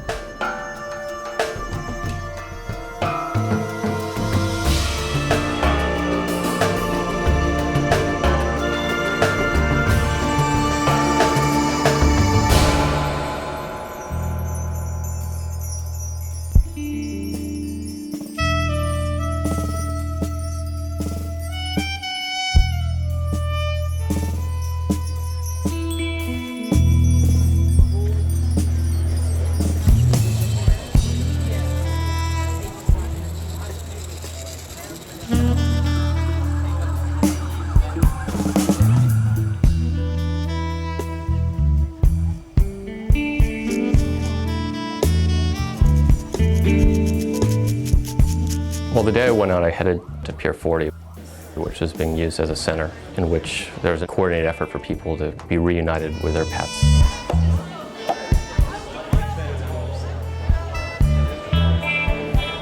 Okay, I have 27 gateway people. Who is in the 600 building? Only taking one person in for each apartment, not two. Can anybody double up on an apartment? Okay, pick one person to go in, or able-bodied person, not two. I'm taking one. We were told that we were forming clusters of groups of people that belong to the same building. All right, so I have 15 gateways. Can you please tightly cluster towards that door? We're going to find officers to walk you down there. If anybody can't walk them, thank you. Does anybody in that group not have keys? The door's open. Okay, so you're the only ones who don't. My officers have been doing this non-stop since this happened. So I really require everyone's patience and understanding that we're doing the absolute best we can. Okay? Thank you.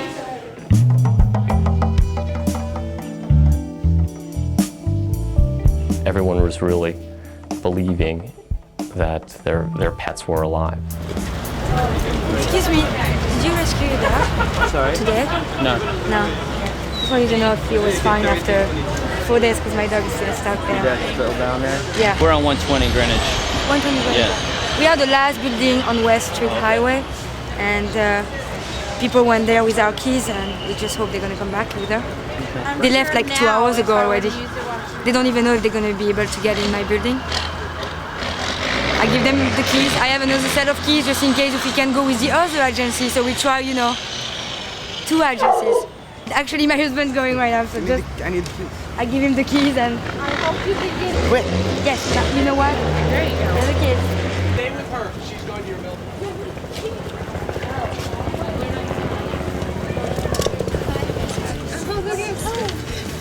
I love dogs, but in some ways the idea of animal rescue was very far from my mind that week. I wasn't thinking about people's pets. I mean, it seems in some way not nearly as devastating as the loss of a loved one. But for the people at Pier 40, it was really to be reunited with a member of their family.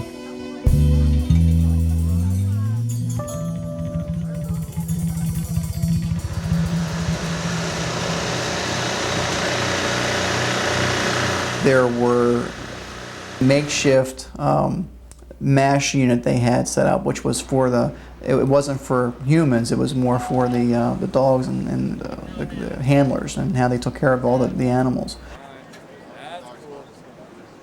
Their job was a dog comes in with a broken foot or a broken paw or a cut paw, they stitch it up. And they did a lot of work that day.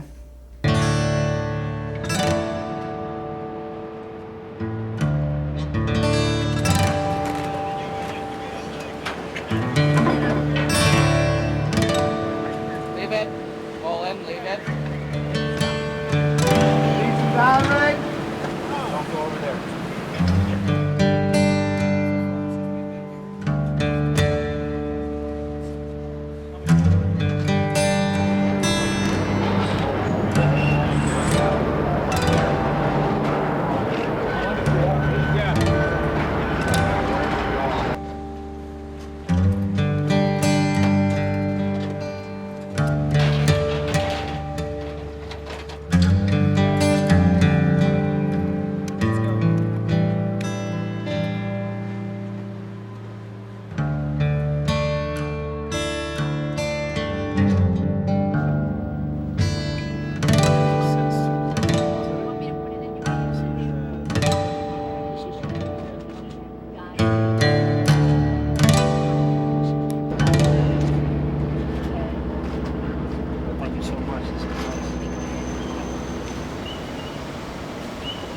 New York City has never been the particularly patriotic or flag-waving city. But after September 11th, that all changed.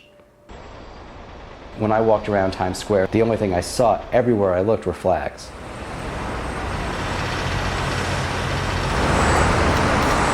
And it also became a business. I mean, people were selling flags on every corner, in every shape, every form you could think of. Because this is a world under siege right now. You know, America's under siege right now. Beating's under siege. You know, What are you selling? Huh? What are you selling here? I'm selling t-shirts. And they're all $5, $5 each, no tax, get them before anybody else asks. I ain't lying, that's right. We got flags, we got everything. We got bandanas. I even got one on my head right now. You know what? As a matter of fact, I'm American, I'm a veteran too. That's right. $1, no tax.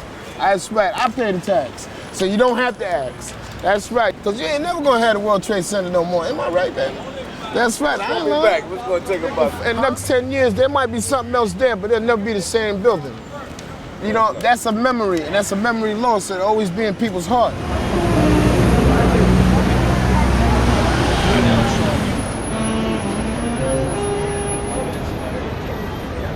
I guess it was all to get in the spirit of, you know, USA, go America. Let's all find hope in stars and stripes, and this is what binds us.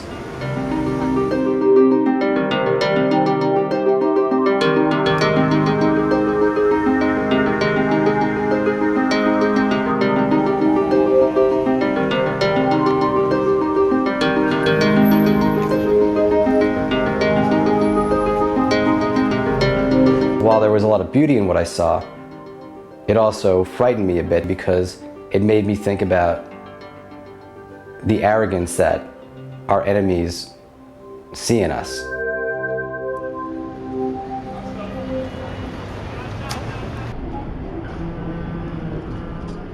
I wish we had found a different way to connect with each other than just to, you know, put it all in these stars and stripes. It wasn't what I needed. I just needed to be able to be with the people I love and respect everyone around me a little bit more.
Sunday morning was where it really hit home that the impact on the children and the families was life-changing, and that was heartbreaking. How you talk to kids about this, I think, is a very complicated question. That's just like 3 of like the thousands I've seen in New York so far. I mean, you know. My son Max said to me, "Can I make a video?" You hold the camera like this, it's a little steadier.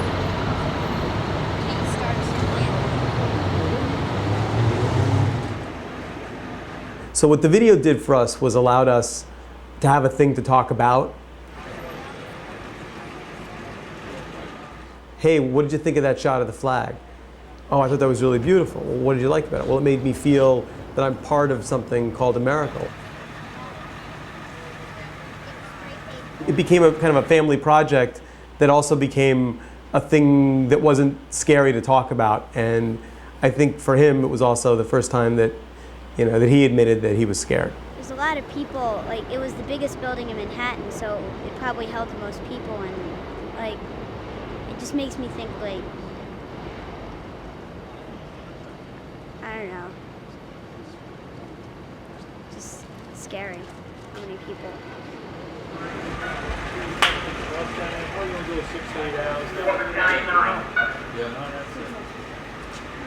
I'll tell you the truth when you get home. You're welcome. You're welcome. Anytime, buddy. All right, hang in there. I like this. Because I have children, for 1/2 of 1 second on about the 3rd day, I said, wow, the things that make this a great place to live for adults probably aren't as important to 11-year-olds. They might do just fine being in the suburbs, and then I just made the decision that that's just not true. The fact that there are all these people living together in this small space trying to figure out how their cultures, can live together is exactly why I want my kids to grow up here. I think children have most uninfluenced opinions. It doesn't go that way, it goes the other way. I think they're so clear and they really wear everything right there on their faces. And at some point I was interested in seeing this through eyes of children. And there was a young boy and his dad sitting right next to me on the bench. So I asked them. I asked them if they wanted to comment on what's going on, or would they care to say anything. I think it's really horrible, that thousands of people just ended, suddenly ended, and that fuels anger and hatred. And I just I'm about to cry now, but I'm just, very sad and angry that this happened, and so many people had to die, They didn't have to die, right? They didn't have to die. I mean, there's no need for this. World War II, the Nazis. I used to talk to my friends all the time about how humans are probably going to destroy themselves one day, and, all this new terrorists coming out in the Middle East, and I never, I sort of only half believed myself, and now it's actually happened. It's really, scary to think about it. When you hear a child expressing his concerns about his own death and facing the reality of how perishable people around us, it's bound to leave a scar.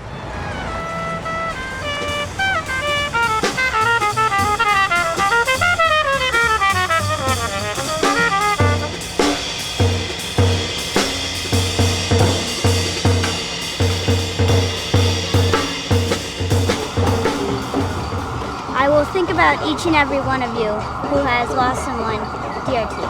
We all know that they are not really gone because they all still are in your hearts. But kids get it. It's clear that kids understand the complexity of the story a lot more than adults do.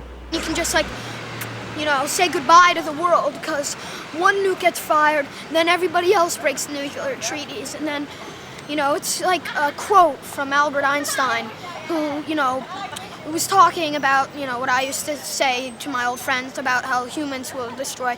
He said the First World War was fought in the trenches, the Second World War was fought in the air. I don't know how the Third World War will be fought, but the Fourth World War will be fought using stones, clubs, and bows and arrows. Just saying how, you know, we'll probably, you know, just, you know, it's very scary to think nukes in the wrong hands like Osama bin Laden or Saddam Hussein, you know. It's just very scary because, you know, their ambition is, you know, just, you know, blow up the entire world. And because then they go to heaven and everybody else goes to hell, you know, so that's what they believe in. He wasn't like a child. He was like a grown-up in a child's body. And that kind of felt strange, even a little bit disturbing. I also think Osama bin Laden, and it hasn't been confirmed yet, but you know, Saddam Hussein has been a suspect in supplying him with the resources and things. So I think, you know, those two should be, you know, quote, brought to justice, unquote, as many of our leaders. But, you know, in reality, I think we should kill them. I think we should go and we should kill them, make them die. Let them die. I have to admit, I am like mad at whoever would do this, but there's nobody, we don't know who, so like, you know, we shouldn't blame anybody. And I mean, if we were to have peace, like, it would show that we were really civilized.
On Monday, they were opening up Wall Street.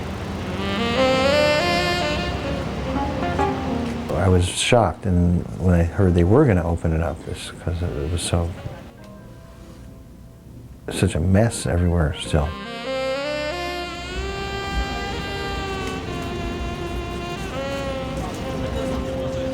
It was an act of trying to get back to normalcy. Although it was anything but normal. I work here in this district, and I believe we should go back to work, even though today nobody's really doing much business. Everybody's just really trying to get back to the way things were. Like right now the business is dead, there's no phones, so it's kind of hard.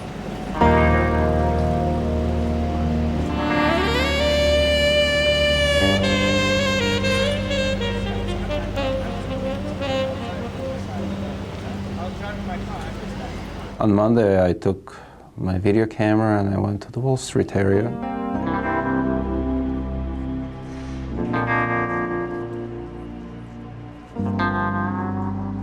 The first thing that struck me was the smell. The smell was everywhere.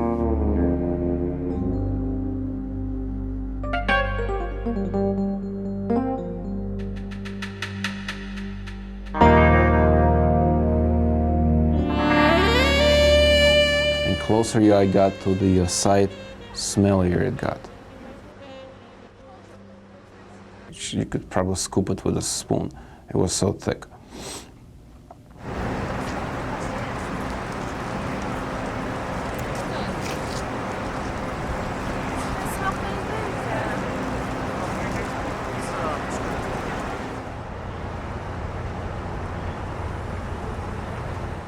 Military people clearly had their instructions. They weren't going to let anybody through, and they didn't.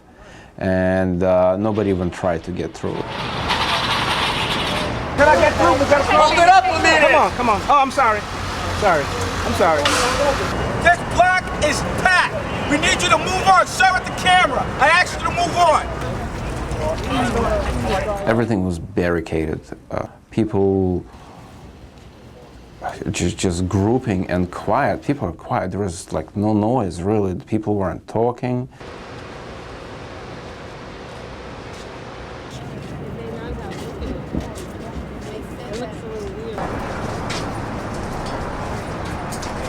That's it. I need everybody to keep on moving. Keep on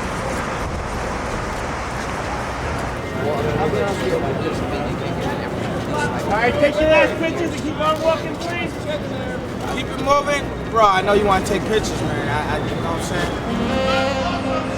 Take those not thyself tomorrow, but no man knoweth what a day may bring forth. You may not make it tomorrow. You may die the night before the day's over with. I want to beg you. I want to plead with you. I want to ask you to accept the Lord Jesus Christ as your Savior. I want to ask you if you bow down and ask Him to save you.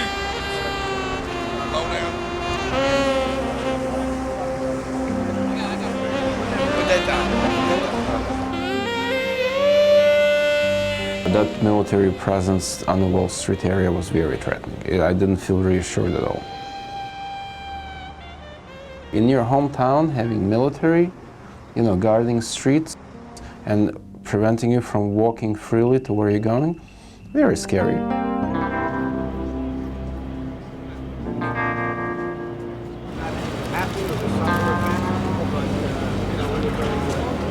It's difficult. It's very traumatic. We lost some people that were up having breakfast, windows on the world, the time of it happened. We lost some clerks. There are many people who have been jittery, not sleeping well. I'm one of them. Coming back and seeing that it wasn't a dream, it was real, has been really difficult for everybody. People see the market was down percentage-wise. The key is we didn't collapse. We never stopped trading. Percentage-wise, we've had far worse days than this.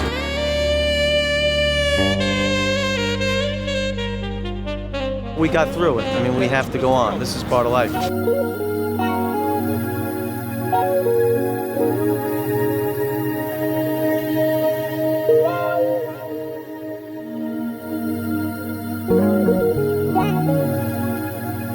By Monday afternoon, they started getting more and more of the residents back to their apartments who lived very close to the World Trade Center. It was a little bit, strange sight to see this mass exodus of people with their luggage, suitcases, marching north out of the neighborhood. Jesus, Franca, he was such a sweetheart. Everybody's coming out with They just escort us to the lobbies. And how long do they give you? 25 minutes, 25 to 30 minutes. I heard that body found in the top of the building. They came like Wednesday to check our roofs, and I thought they were just checking the buildings to see if they were stable. But now, after you tell me this, I think they were checking to see if any debris, like building parts or bodies or something, were on the roof. Oh my God! I didn't even think. And I'll just have paid cash. My friend was the last to be allowed back into retrieve some of her personal belongings. And when the door opened to the apartment, she burst into tears.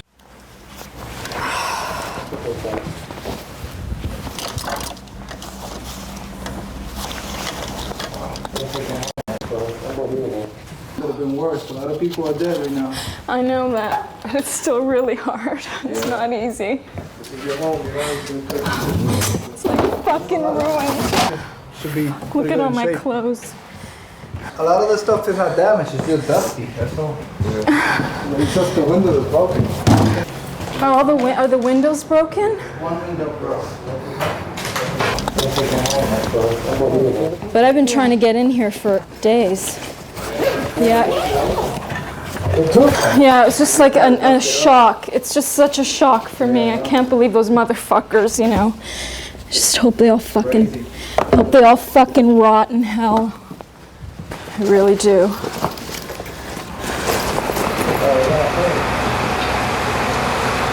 Oh, nice picture. You got a good picture there.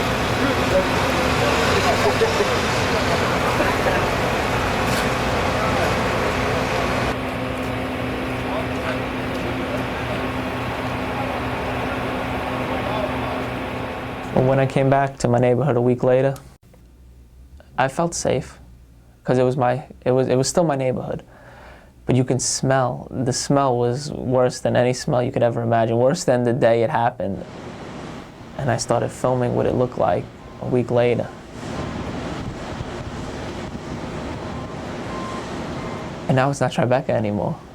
It's not Lower Manhattan. It's Ground Zero, so it's always going to be referred to as Ground Zero. But not for me, not for the people who grew up there. It's still going to be Tribeca, and there's still going to be our basketball courts that we play in and the football courts.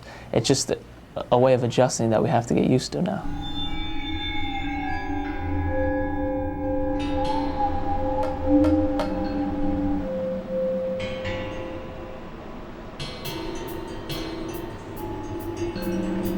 I'm looking outside and I'm like, a week ago I was looking up at these towers and now this whole area is like demolished.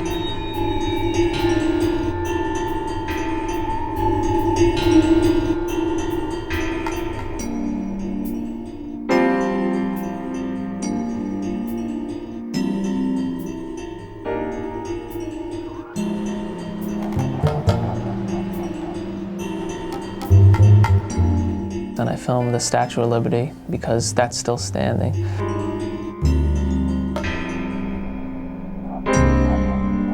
And for that to still be up, for me to wake up and at least see that when I don't have the trade centers, it just makes me, it eases the pain a little bit.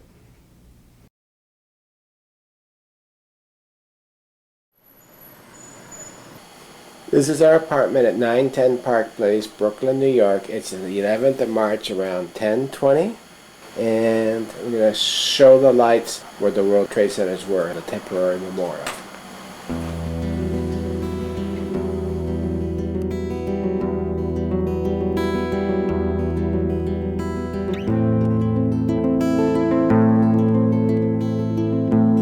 I think that we're going to keep going, but we're all just going to realize that we lost something, and we're all going to realize that this hurts. If something like that ever did happen again, I know the response would be just as quick, and the people would be just as ready to help out. Everyone just locked together and said, hey, you're not gonna, mess with New York. It seemed like everyone you met on the street, you would look at and share an emotion, which is very rare, that it hadn't really happened before in New York. What was really tested was the fabric of the city of New York. And the truth of the matter is that the fabric was so strongly woven. There was all that bubbling under anger, and that really there were very few incidents, which I think is a sign of the city's coming together as opposed to falling apart.